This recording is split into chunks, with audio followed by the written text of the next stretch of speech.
غلامی کا سلسلہ کس نے ختم کیا؟ اسلام نے. اور اسٹیپ بائی اسٹیپ کسی نے قسم کھا لی تو قرآن کہتا ہے کہ 10 غلام آزاد کرو، 1 غلام آزاد کرو. قسم کھا لی، کفارے میں غلام آزاد کرو. فتحریر رقبہ. بیوی کے ساتھ کوئی معاملہ ایسا کر لیا تو قرآن کہتا ہے کہ اس کے بدلے میں غلام آزاد کرو. کسی کا ناحق قتل ہو گیا بھولے سے، غلطی سے، قرآن کہتا ہے غلام آزاد کرو. ایسے ایسے بہانے بنائے، ایسے ایسی چیزیں پیدا کی کہ بس غلام آزاد کرو. پھر آزادی کا سلسلہ. یہ دونوں غلام تھے، دونوں کا نکاح کروایا گیا تھا، ان سے اولاد بھی تھی. اب حضرت بریرہ رضی اللہ تعالیٰ عنہ کے جو آقا تھے، سردار، انہوں نے آپشن دیا کہ آپ مکاتبہ کر لو. مکاتبہ کس کو کہہ رہے کہ بھائی اتنی رقم مجھے دے دو، میں تم کو آزاد کر دوں گا. اب آزادی تو کون نہیں چاہے گا، بہت بڑی نعمت ہے آزادی. حضرت بریرہ رضی اللہ تعالیٰ عنہ حضرت عائشہ رضی اللہ تعالیٰ عنہ کے پاس آئی اور کہا کہ میرا جو سردار ہے وہ مکاتبت کے لیے تیار ہے، لیکن اتنا اتنا مانگتا ہے، رقم دینی پڑے گی، تو آپ میری مدد کرو. عائشہ رضی اللہ تعالیٰ عنہ نے مدد کا وعدہ کیا. حضور صلی اللہ علیہ وسلم سے بات چیت ہو گئی. اب یہ آزاد ہو گئے تو ان کو آپشن یہ ملا، اختیار یہ ملا کہ غلامی کی زمانے میں تمہارا جو نکاح کروایا گیا تھا حضرت مغیث کے ساتھ، اگر آپ چاہیں تو اس کو باقی رکھیں، کیونکہ جب کروایا گیا تب غلام تو اس وقت ان کو آپشن نہیں تھا، ان کا آقا جہاں نکاح کرے وہاں ہو گیا تھا. اب آپشن ہے آزاد ہونے کے بعد، آپ چاہیں تو باقی رکھیں اور چاہے تو پھر نکاح کو کینسل کر دیں، فسخ کر دیں. آج بھی شریعت میں بہت سارے آپشن عورتوں کے لیے رکھے. یہ جو آواز اٹھتی ہے کہ طلاق کا حق صرف مرد کو دیا ہے، عورت کو کچھ نہیں دیا ہے، اس کا سیدھا سادہ جواب تو یہی ہے کہ بھائی عورت جلد باز زیادہ ہوتی ہے اور غصے میں زیادہ آ جاتی ہے، پھر بات بات پر پھر اور عورت، مرد جو ہے، مرد ساخت اور بناوٹ کے اعتبار سے اللہ تعالیٰ نے اس کو مضبوط بنایا، برداشت کرنے والا بنایا. قرآن کہتا ہے، بنانے والا خود کہتا ہے الرجال قوامون علی النساء، حاکم بنایا ہے. قوت برداشت مرد کے اندر ہوتی ہے. اگر عورتوں کے ہاتھ میں ہوتا تو ابھی افطاری کے لیے ہم سب کو بھاگنا پڑتا، طلاق کا مسئلہ ان کے ہاتھ میں ہوتا، وہ کوئی بجی اور سموسے بنا کر دیتے پھر تم، یا پھر یہاں بیٹھے ہوتے فون آتا کہ لیمبو لے کے آؤ، نہیں تو طلاق، کھیل ختم ہو جاتا سب. اللہ تعالیٰ کا سسٹم اپنی جگہ برابر چلتا ہے. تو آج بھی آپشن ہے. ایک صحابیہ تھی، ان کا نکاح ایک صحابی سے ہوا تھا. وہ حضور کے دربار میں آئی، کہا کہ حضور یہ بہت اچھے آدمی ہیں، نیک ہے، لیکن میرا دل نہیں ملتا ان کے ساتھ، مجھے اچھا نہیں لگتا. یہ میرے حقوق بھی ادا کرتے ہیں، بہت اللہ والے ہیں، صحابی ہے، پھر دینداری کا تو مسئلہ کیا پوچھنا. حضور نے کہا تم کیا چاہتے ہو؟ کہ حضور میں ان سے چھوٹا چھیڑا چاہتی ہوں. تو حضور نے کہا کہ دیکھو، جو نکاح کے وقت انہوں نے مہر میں تم کو باغ دیا تھا، گارڈن، وہ واپس کر دیں گے؟ کہا حضور میں کر دوں گا. تو پھر حضور صلی اللہ علیہ وسلم نے دونوں کا نکاح فسخ کروا دیا. عورت کے پاس آپشن ہے. آج بھی شوہر سے نہیں جمتا ہے، مناسب عذر ہے، کتابوں میں وہ عذر لکھے ہیں کہ کیا کیا عذر پر عورت طلاق لے سکتی ہے. یہ بات اپنی جگہ ہے کہ بغیر عذر کے عورت طلاق لینا چاہے تو بہت بڑا گناہ ہے، لیکن کوئی مناسب ریزن ہے، عذر ہے، تو عورت سامنے سے طلاق لے سکتی ہے. تو انہوں نے جب آپشن ملا حضرت بریرہ رضی اللہ تعالیٰ تو کہتے کہ نہیں، مجھے ان کے نکاح میں نہیں رہنا ہے. اب حضرت مغیث رضی اللہ تعالیٰ عنہ کی ان سے محبت بہت تھی اور ان سے اولاد بھی تھی، تو بیچارے ان کو سمجھا رہے تھے. حضرت عبداللہ ابن عباس رضی اللہ تعالیٰ عنہما سے روایت ہے، بخاری، مسلم، ابو داؤد شریف سب کے اندر. عبداللہ ابن عباس کہتے ہیں کہ میں اس وقت چھوٹا تھا، میں اپنی آنکھوں سے دیکھتا تھا کہ مغیث بریرہ کے پیچھے مدینہ کی گلیوں میں پیچھے پیچھے جاتے تھے اور روتے جاتے تھے، سمجھاتے جاتے، بریرہ بریرہ مجھے چھوڑ کے مت جاؤ، میرے نکاح میں رہو. اور بریرہ کا دل ان کے ساتھ ملتا نہیں تھا. تو عبداللہ ابن عباس کہتے کہ میں نے ان کو روتے اور گلیوں میں چکر لگاتے دیکھا ہے. بھائی عشق جہاں ہوتا ہے وہ چکر، وہ پہلے زمانے میں ایسا عشق ہوتا تھا چکر والا. اب تو موبائل میں سب چکر کا بھی مسئلہ نہیں آتا، آگے کے چکر چالو ہو جاتے تھے. تو عبداللہ ابن عباس کہتے کہ میں نے تو دیکھو، صحابہ کرام کی زندگی میں اپنے بیویوں سے محبت بھی تھی، ان کی اپنی پرسنل لائف تھی. ایسا نہیں تھا کہ صبح شام بس تسبیح اور تلوار لے کر بیٹھے رہتے ہو کہ یا تو تسبیح پڑھیں گے یا پھر تلوار لے کر لڑنے نکلے. ایسا نہیں تھا، اپنی فیملی لائف ان کی تھی. خیر جب ان کی حالت کے بارے میں حضور صلی اللہ علیہ وسلم کو پتہ چلا، حضرت عباس رضی اللہ تعالیٰ عنہ اور حضور کو بات چیت ہوئی آپس میں، تو حضور صلی اللہ علیہ وسلم نے فرمایا کہ بریرہ کو اپنے فیصلے پر ریویو لینا چاہیے، پھر سے سوچنا چاہیے۔ جب مغیث کو اتنی محبت ہے اور ان کے بچوں کی ماں بھی ہے تو اپنے فیصلے پر پھر سے سوچنا چاہیے۔ خیر یہ بات حضرت بریرہ کے پاس پہنچی، وہ حضور کی خدمت میں حاضر ہوئی۔ اصل جو بتلانا ہے وہ یہ، آ کر حضور سے پوچھا کہ حضور آپ کا حکم ہے یا صرف مشورہ ہے؟ ان کے نکاح میں رہوں یا آپ کا حکم ہے یا مشورہ ہے؟ اگر حکم ہے تو میں تیار ہوں، چاہے میرا دل نہیں چاہتا اور نہیں مانتا۔ حکم ہے تو یہ حکم کے سامنے جھک جانا، اطاعت اس کا نام۔ اور اگر مشورہ ہے تو چونکہ مشورہ ماننے کا سامنے والا پابند نہیں ہوتا ہے، تو حضور نے فرمایا کہ نہیں میرا حکم نہیں ہے، میرا مشورہ ہے۔ تبھی حضرت بریرہ نے کہا کہ مجھے ان کے ساتھ نہیں رہنا ہے۔ تو دونوں باتیں آ گئی، اطاعت کہ اگر آپ کہیں کہ میرا حکم ہے تو پھر اپنے ڈیزائر، اپنی چاہت کو میں قربان کر دوں اور مغیث کے ساتھ زندگی گزار دوں، زندگی تو ختم ہو جائے گی، یہ اطاعت۔ تو ایمان ہے، یہ والے اعمال صالحہ ہیں اور یہ صحابہ کرام جیسی اطاعت گزاری ہے، تو اللہ تعالیٰ فرماتے ہیں کہ تم کو ہمیشہ کی جنت ملے گی۔ یہ تین چیزیں۔ اور اس واقعے سے ایک بات یہ بھی ہمیں معلوم ہوئی کہ بھائی کسی کو ہم مشورہ دیں پھر وہ ہماری بات قبول نہ کریں تو بھی آدمی کو برا لگنا نہیں چاہیے۔ دعوت و تبلیغ میں روزانہ مشورے ہوتے ہیں، پھر آپ چھوٹی بات لے کر بیٹھ جاؤ کہ میری بات نہیں مانی، جیسا کہ منافقین نے کیا تھا غزوہ احد کے موقع پر، کہ حضور نے مشورہ لیا کہ بھائی یہاں مدینہ میں رہ کر لڑنا ہے کہ باہر جا کر مقابلہ کرنا ہے۔ تو نوجوان صحابہ جو بدر میں موجود نہیں تھے اور انہوں نے شہادت کی فضیلتیں بہت سن رکھی تھی، انہوں نے کہا کہ ہم باہر جا کر مقابلہ کریں۔ اور یہ جو منافقین تھے ان کی رائے کیا تھی کہ ہم یہاں اندر رہ کر، اور بعض اوریجنل صحابہ کی رائے بھی یہ تھی کہ اندر رہ کر ہم مقابلہ۔ پھر فیصلہ ہو گیا، حضور صلی اللہ علیہ وسلم نے ہتھیار بختر وغیرہ پہن لیا اور فیصلہ ہوا کہ میدان میں جا کر مقابلہ کریں گے۔ تو منافقین آدھے راستے سے اس کو مدعا بنا کر واپس لوٹ آئے کہ ہماری بات تم نے نہیں مانی، ہمارا مشورہ تم نے مانا نہیں، ہم نے کہا تھا اندر رہ کر لو، لڑائی سے پہلے واپس آ گئے تھے۔ تو اگر کوئی ہمارا مشورہ نہ مانے تو اس کی مرضی ہے، مانے تو ٹھیک، نہ مانے تو کوئی پرابلم نہیں، اس کی لائف ہے، اس کی زندگی ہے۔ تو اطاعت اس کا نام کہ اپنی چاہت، اپنی خواہشات سب کچھ شریعت کے حکم کے آگے قربان کر دیں۔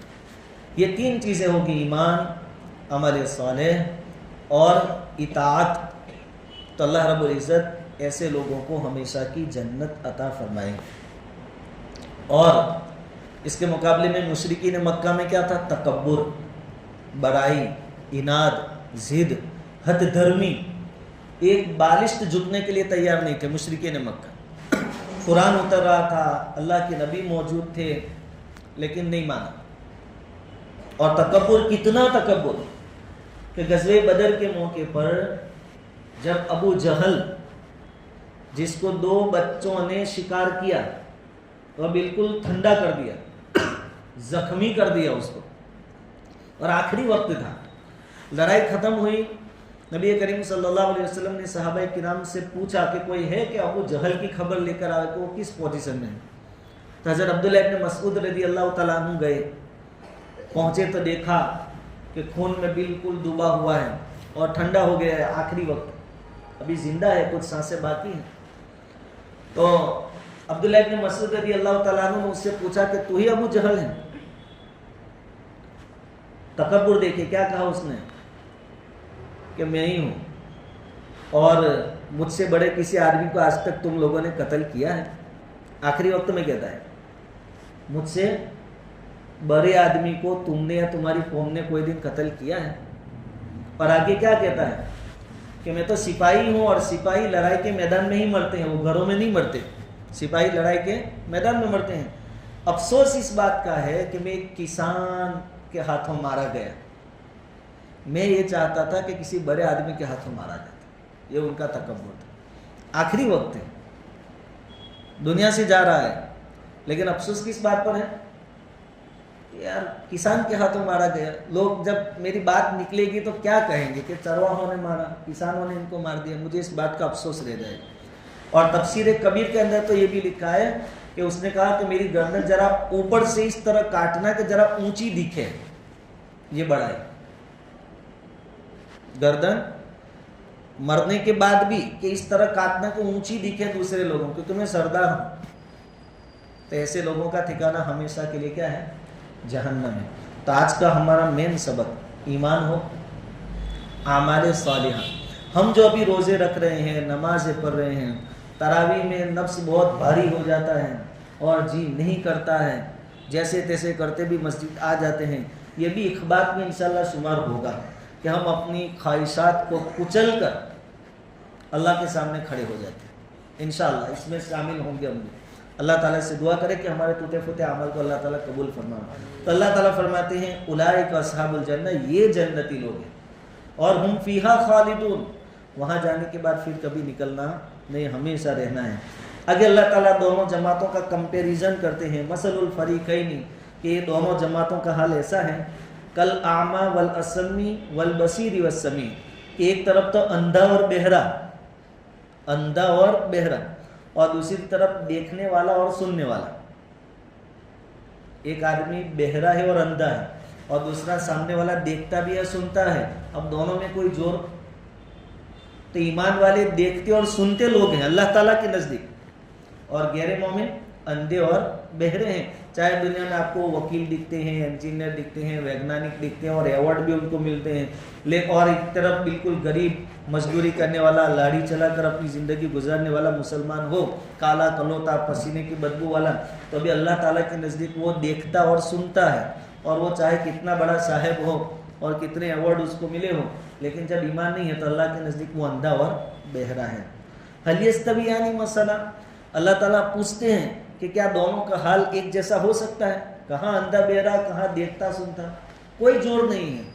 افلا تذکرون, پھر تم نصیحت حاصل نہیں کرتے, تم سمجھتے نہیں کتنا بڑا فرق ہے. اب جب ہم سمجھتے ہیں تو ہم کن لوگوں کی جماعت میں رہنا پسند کریں گے؟ جو دیکھتے ہیں اور سنتے ہیں, اور جن کا ٹھکانہ اللہ تعالیٰ نے ہمیشہ جنت بنایا ہے. اور ان لوگوں کی جماعت سے اللہ تعالیٰ ہم کو دور رکھیں جو اللہ کے نزدیک بہرے. اور تو یہ دو آیتیں آج کے سبق میں, اور ہمارے لیے مین سبق ایمان کے ساتھ اعمال صالحہ جتنی نیکیاں ہو سکے وہ, اور اخبات, اللہ کی اطاعت, اس کے رسول کی اطاعت. اسی طرح عاجزی, اللہ کے سامنے گر گرانا, اپنے کو چھوٹا ظاہر کرنا. اللہ کا قانون تو یہ ہے کہ جو اس سے نہیں مانگتا ہے, جو اس کے سامنے عاجزی نہیں کرتا ہے, اس سے اللہ تعالیٰ ناراض ہوتا ہے اور اس کی پکڑ فرماتے ہیں. وَمَنْ أَعْرَضَ عَنْ ذِكْرِي فَإِنَّ لَهُ مَعِيشَةً ضَنْكًا وَنَحْشُرُهُ يَوْمَ الْقِيَامَةِ أَعْمَىٰ, کہ جو کوئی ہم سے مانگتے نہیں ہیں, تکبر کرتے ہیں, بڑائی ظاہر کرتے ہیں, ہمارے سامنے جھکتے نہیں ہیں, اس کی روزی ہم تنگ کر دیں گے دنیا میں. معیشتاً ضنکا, اس کی زندگی تنگ ہو جائے. اس لیے جب روزی کا مسئلہ آتا ہے تو علماء کیا بتاتے ہیں؟ بھائی نماز پڑھو, اللہ کے سامنے جھکو. نماز میں جھکنا ہے, اپنے گناہوں کا اعتراف ہے, گناہوں سے توبہ اور استغفار ہے. جب جھکو گے, اعتراف کرو گے گناہوں کا, اقبال جرم کرو گے, اور توبہ استغفار بھی ہوگا, تو اللہ تعالیٰ روزی میں وسعت دے گا. اور اگر اللہ سے دور دور رہ کر زندگی گزارو گے تو زندگی میں چین سکون نہیں ملے گا, اس کی زندگی اللہ تعالیٰ تنگ کر دیں گے. تو ہم اپنی زندگی میں اخبات پیدا کریں. بعض مفسرین نے اخبات کا ترجمہ خشوع اور خضوع کا بھی کیا ہے. ویسے دیکھنے جاوے تو تمام چیزیں قریب قریب ہیں, کہ اللہ کا ڈر ہوگا تو اللہ کی اطاعت بھی ہوگی, اور اللہ کی اطاعت جب بندہ کرے گا تو خشوع خضوع کے ساتھ ہی کرے گا, بغیر دھیان کے تو کوئی کرے گا نہیں.